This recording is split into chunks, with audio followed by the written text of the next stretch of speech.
Hello class. In this video I want to take a look at a few things inside of Notepad++ that I think you might find helpful as we work through assignments in this class.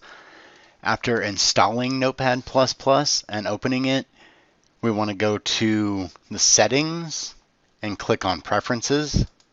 Here in settings, go down to preferences, and the first thing that I want to look at is coming down here to the auto completion here in the left pane. When I click on that, I have these options for some auto indenting and some auto completion. I prefer to have auto indent and all 6 of these boxes checked. And we'll take a look at why that's helpful, but it's going to add your closing tag. If you put in an open parenthesis, it will add the closing. These opening brackets, it'll add the closing. If you start typing an HTML or XML tag and you complete that tag, it will create that closing tag if one is necessary.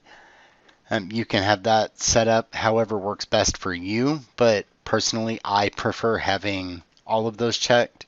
That saves me a lot of time, and it helps keep you from forgetting a closing bracket or your ending XML tag or HTML tag when those are needed. And like I said, we'll take a look at how that works and why you might want to do that here in a minute. The next thing I want to take a look at is the number of spaces that a tab takes up. So we can go into language, and over here in this tab settings, below that we have tab size 4. If you prefer a smaller tab space, then you can change that here. I personally prefer 4 because it helps me to see the code better and follow it and know what's going on. A lot of people out there only use 2 spaces for their tabs. That's fine if you would prefer that. You could change this to 2 and then close this box.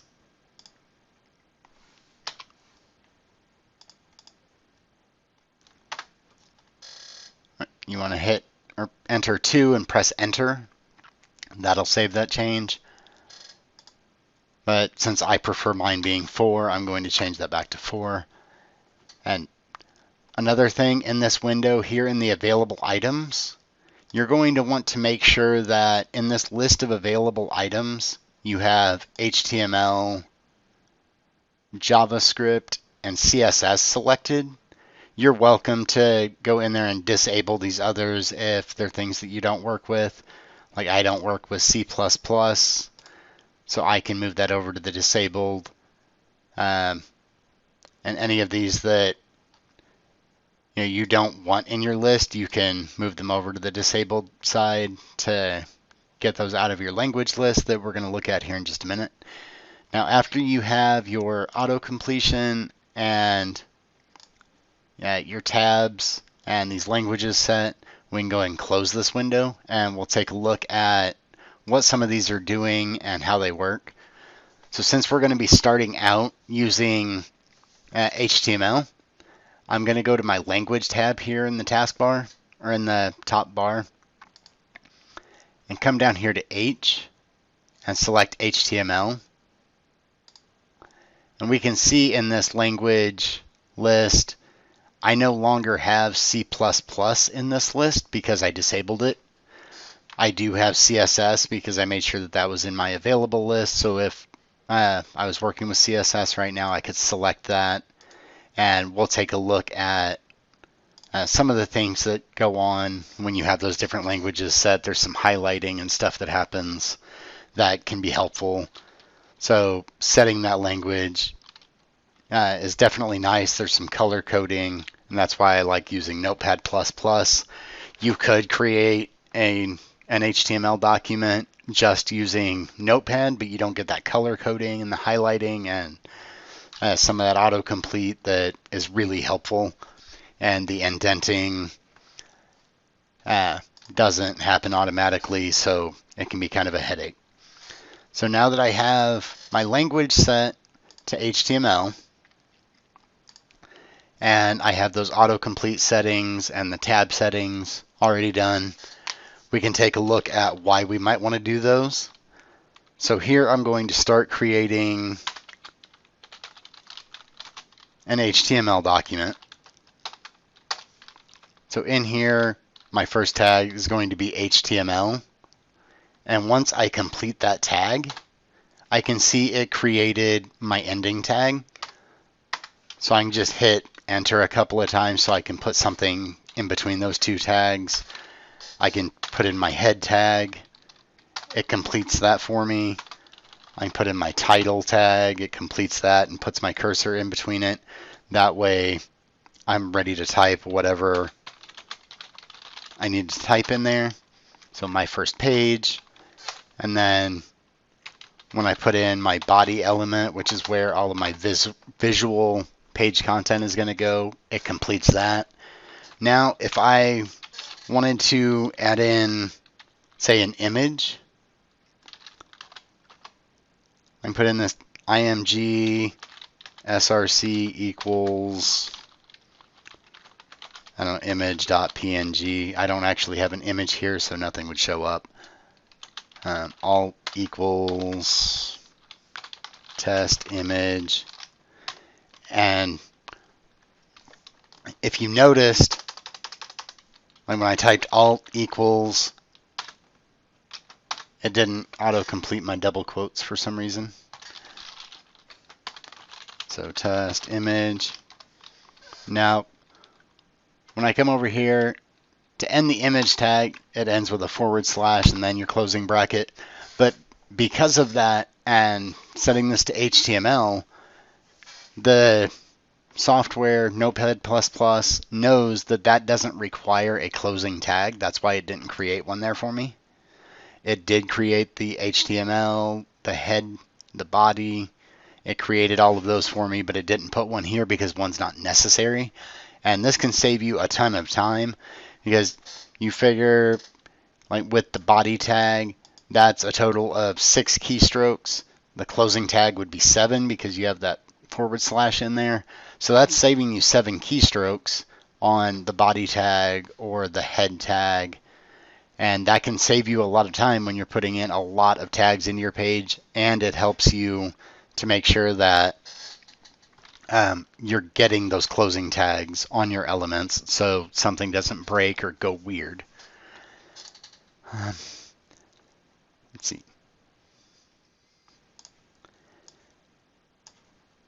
Yep.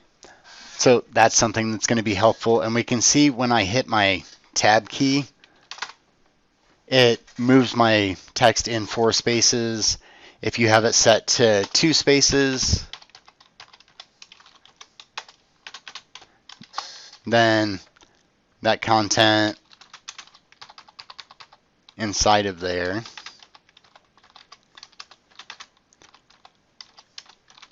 would look more like this. And that's easy enough to follow. That's not going to cause a problem. But I just personally prefer to have 4 spaces because it looks like it's less clumped together.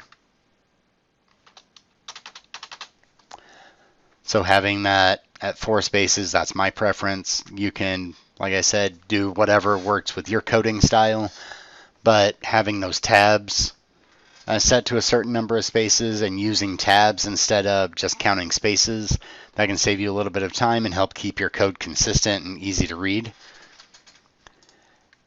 One more thing that I want to take a look at real quick inside of Notepad++ is the find and replace feature. For a small document like what I have here, it's not really that necessary.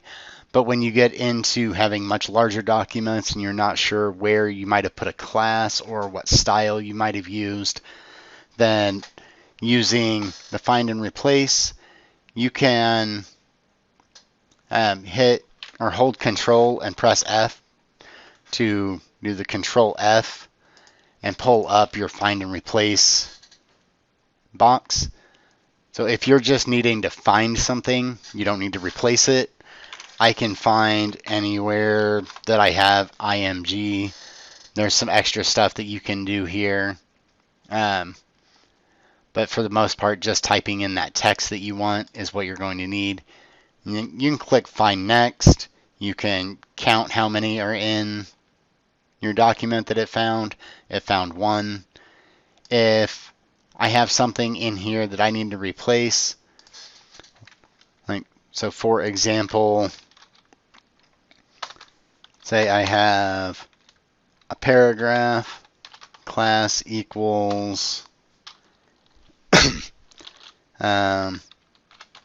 my paragraph. This is my paragraph. But then I discovered I'm using this class, 100 places. Then I'm not going to want to have to go in there and fix that in all 100 of those places by hand. So if I go here and I know I have class equals my paragraph, then anywhere that I have this, I can go into replace. It will find this, and I can tell it I need to replace that with class equals this paragraph, if that's what I needed to change it to. And then I can have it go through one by one, or I can do a replace all if I know for sure that I want to replace all of those everywhere that comes up. Then I can do that.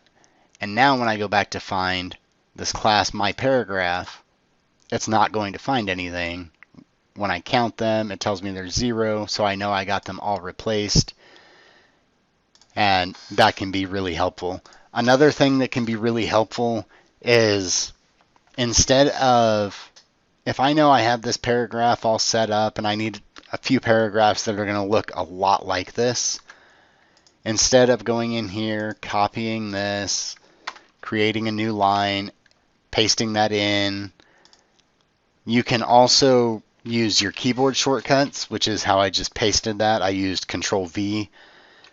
Using Control C will copy, Control X to cut, Control Z if you need to undo, Control Y to redo. But one that I found out by accident because I hit the wrong thing when I was trying to save a file using Control S was Control D.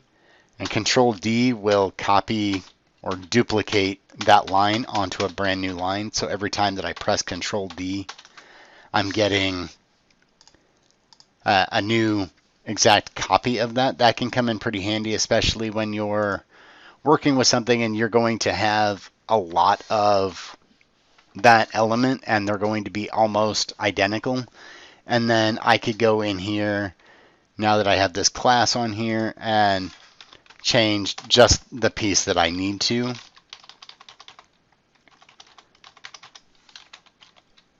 And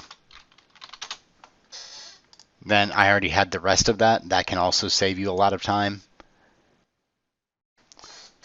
That's all of the basic setup that I wanted to take a look at with Notepad++, and hopefully some of those things help you out as we work through the class. And feel free to reach out if you have any questions, need some help setting up your Notepad++. And in another video, we'll look at creating a new HTML document and displaying that in the browser to see how that looks and how that works.